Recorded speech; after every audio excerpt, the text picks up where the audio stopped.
আসসালামু আলাইকুম রহমতুল্লাহি ওয়া বারাকাতুহু। সম্মানিত দর্শক, শেখ হাসিনার পতনের আগে তার একজন প্রেস সচিব ছিলেন জনাব নাঈমুল ইসলাম খান। খুবই আলোচিত, খুবই বিতর্কিত এবং প্রচণ্ডভাবে বিরক্তিকর সাধারণ মানুষের নিকট। যদিও সম্পাদক হিসেবে তার সফলতা, সাংবাদিক হিসেবে তার সফলতা রীতিমতো কিংবদন্তি তুল্য। তো তাকে নিয়ে আলোচনা করব বা তার আগে তার আগে যারা ছিলেন, বিশেষ করে গণভবনে যে সকল সাংবাদিক ছিলেন, প্রেস ক্লাবে যে সকল সাংবাদিক নেতৃবৃন্দ ছিলেন, তারা সংবাদপত্রের যে তাদের ক্যারিয়ার, এই ক্যারিয়ারটিকে ব্যবহার করে বাংলাদেশে দুর্নীতি, অনিয়ম, চাটুকারিতা, দলবাজি, দালালি, প্রভাব প্রতিপত্তি সব কিছুকে তারা রীতিমতো একটি শিল্পে পরিণত করেছিলেন। ফলে এ সকল দালাল সম্পাদক, দালাল সাংবাদিক, চাটুকার সাংবাদিক তারা সবাই প্রায় লাপাত্তা। বেশ কয়েকজন জেলে রয়েছেন এবং অন্যরা যারা বাংলাদেশে আছেন যে কোনো সময় তারা জেলে যেতে পারেন। এবং তাদের হাতে যে সাংবাদিক সমাজের নেতৃত্ব ছিল, তাদের অবাধ বিচরণের জন্য তাদের যে পরিচয়পত্র ছিল, সকল কিছুই এখন ছিনিয়ে নেওয়া হয়েছে।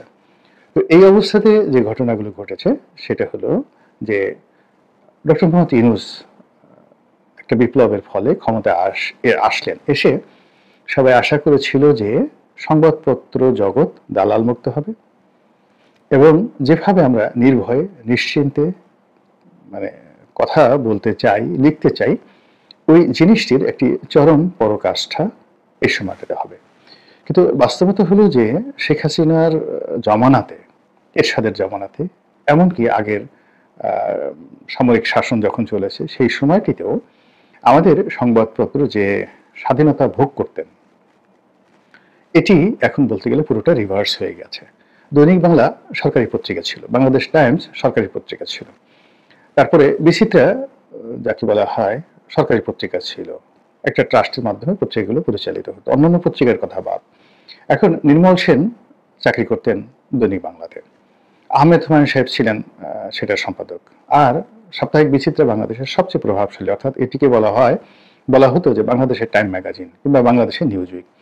ওই পত্রিকার সম্পাদক ছিলেন শাহাদাত চৌধুরী, নির্বাহী সম্পাদক ছিলেন শাহরিয়ার কবির, চিফ রিপোর্টার ছিলেন জনাব কাজী জাওয়াত, এবং একটা সময় এখানে প্রদায়ক হিসেবে আসিফ নজরুলও কিছুদিন চাকরি করেছেন। তো ওই জমানাতে স্বয়ং এরশাদ সাহেব বিচিত্রার সম্পাদকের সঙ্গে সরাসরি টেলিফোন করে একটি কথা বলবেন, এই সাহস এরশাদ সাহেবের ছিল না।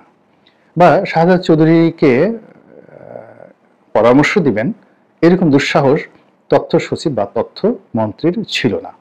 বরং শাহাদাত সাহেব যদি তাদেরকে একটা ধমক দিতেন, সবগুলোর খবর হয়ে যেত।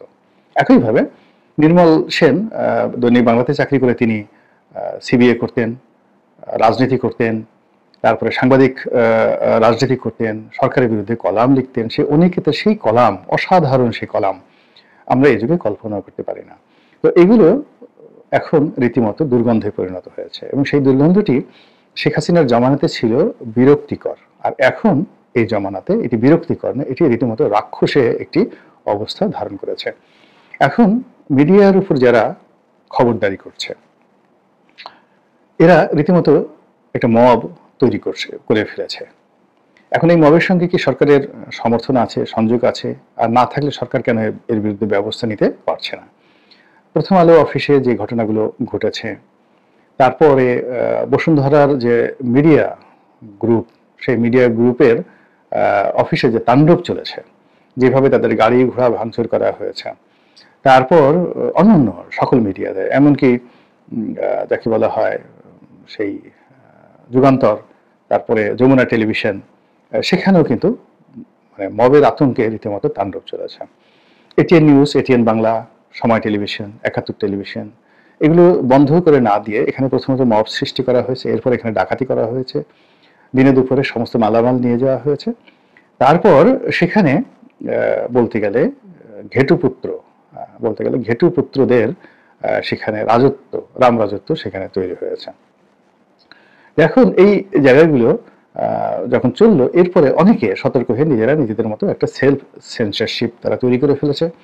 অনেকে ঘেটুপুত্রদের যন্ত্রণা থেকে বাঁচার জন্য বিভিন্ন রাজনৈতিক দলের যে মদত পুষ্ট সাংবাদিক রয়েছে যারা এই সময়টাতে বেশ ক্ষমতা সম্পন্ন, তাদেরকে এনে বিভিন্ন বড় বড় পদে বসিয়ে সেই ঘেটুপুত্রদের যন্ত্রণা থেকে তারা বাঁচার চেষ্টা করে চলছেন। এবং সেই বাঁচার আকুতি থেকেই এখন তারা শেখ হাসিনার জমানাতে যা কিছু লিখতেন বা বলতেন তার সাথে অনেক অনেক কম পরিমাণে তারা লিখছেন এবং বলছেন।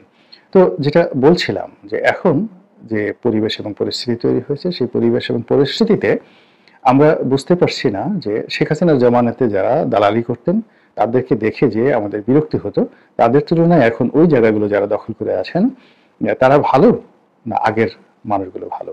কিংবা এখন যিনি শেখ হাসিনার জমানার যিনি প্রেস সচিব নাইমুল ইসলাম খান, তার সঙ্গে যদি আমরা তুলনা করি এখন যিনি বর্তমান প্রেস সচিব রয়েছেন ডক্টর মোহাম্মদ ইউনূসের, তাহলে এই দুজনের মধ্যে আপনি কাকে ভালো বলবেন?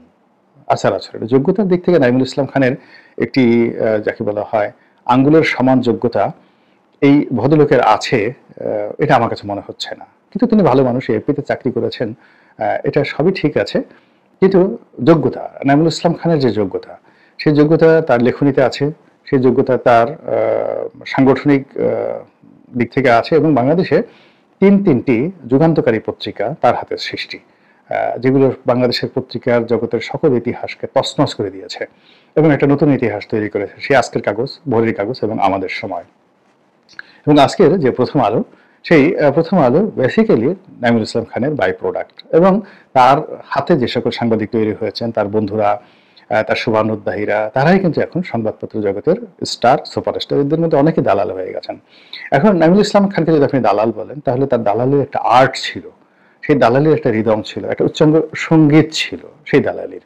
কিন্তু এখন যারা দালালি করছেন এরা তো রীতিমতো রামদা নিয়ে দালালি করছেন, যে আমার এই দালালি দেখতে হবে, শুনতে হবে, মানতে হবে। আর কথা বললেই একদম রামদা দিয়ে মোটামুটি ক্যাঁচা ক্যাঁচা, কই যেভাবে, কই মাছ যেভাবে কাছে, এইভাবে কেঁচে দেবে। এবং এরা ঠিক সাংবাদিকের ভাষায় কথা না বলে এরা সেই শীর্ষ সন্ত্রাসীর মতো কথা বলছে। এদের সেই বক্তব্য এখন মোস্তফা ফারুকী তার একটা নাটকে সে বিভিন্ন ভিলেন সে আমদানি করে। তো এই ভিলেনগুলো একটা নাটকের একটা খণ্ডিত অংশ ফেসবুকে ঘুরে বেড়াচ্ছে, ব্যাচেলার পয়েন্ট না কি যেন নাম। তো সেখানে মার্জুক রাসেল দেখা গেল সে ব্যক্তিগত জীবনে প্রচন্ড ভীরু, কিন্তু তার একটা লম্বা শরীর আছে এবং সে সবসময় একটা সন্ত্রাসী ভাব দেখাতে চায়। এবং কিছু হলে রাগ হলেই সে একটা চিৎকার দিয়ে একটা বিশ্রী শব্দ করে, এই শব্দটাকে সে তার মতো করে করে। তো এখন এই বর্তমান জমানাতে যারা এসে দাপট দেখাচ্ছেন, এদের আসলে কারোরই বীরত্বের ইতিহাস নেই।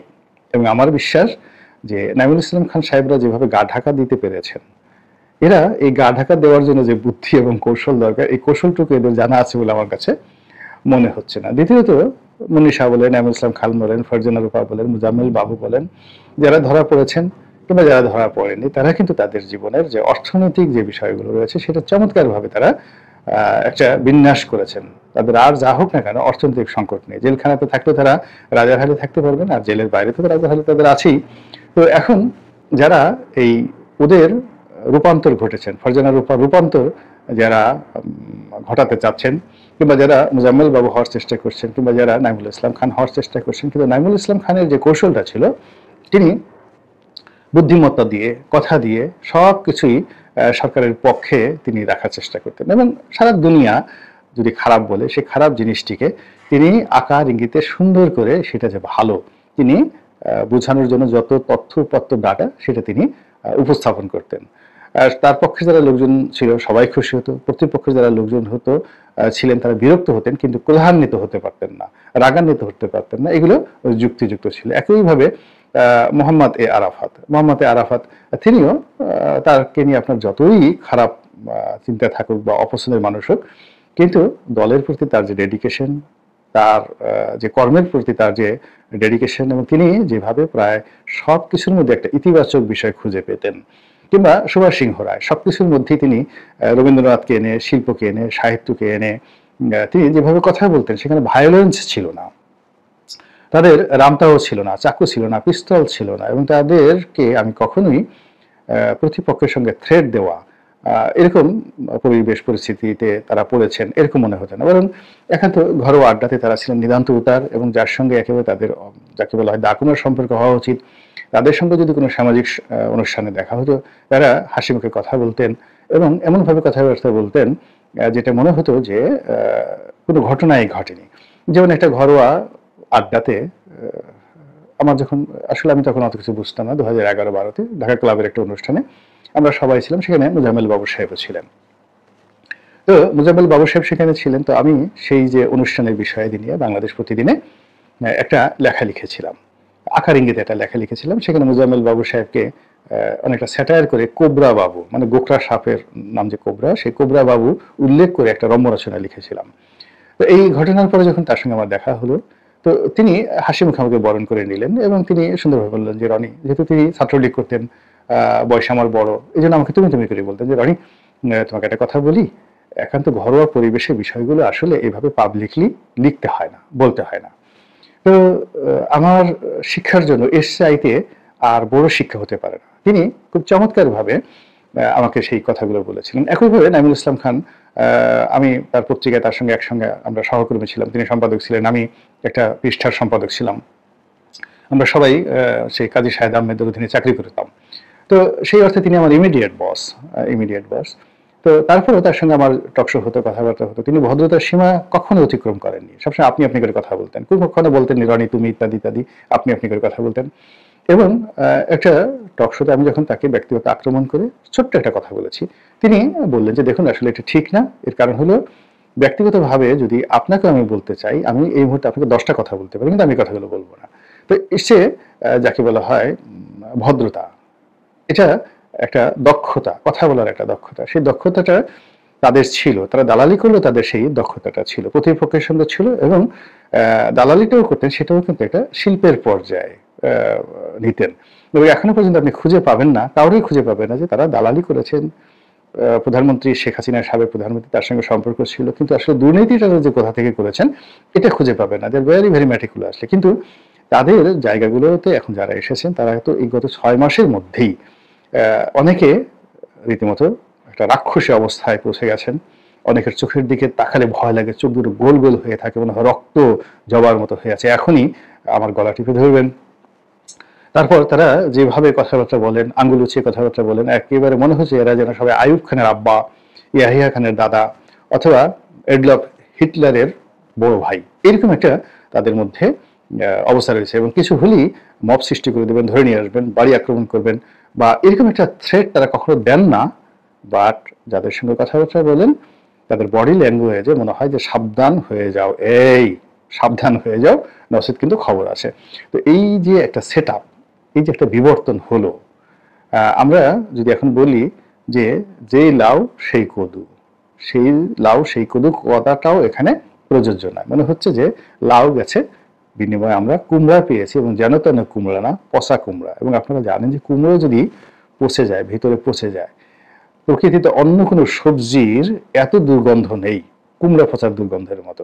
তা আমরা সেই লাউয়ের পরিবর্তে কুমড়া পচা পেলাম, নাকি লাউয়ের পরিবর্তে আমরা অমৃত পেলাম, এই বিষয়ে সিদ্ধান্ত নেওয়ার জন্য আমি আপনাদের প্রতি নিবেদন জানালাম। আল্লাহ আমাদের সবাইকে হেদায়েত দান করুন এবং হেফাজত করুন। আসসালামু আলাইকুম ওয়া রাহমাতুল্লাহি ওয়া বারাকাতুহু।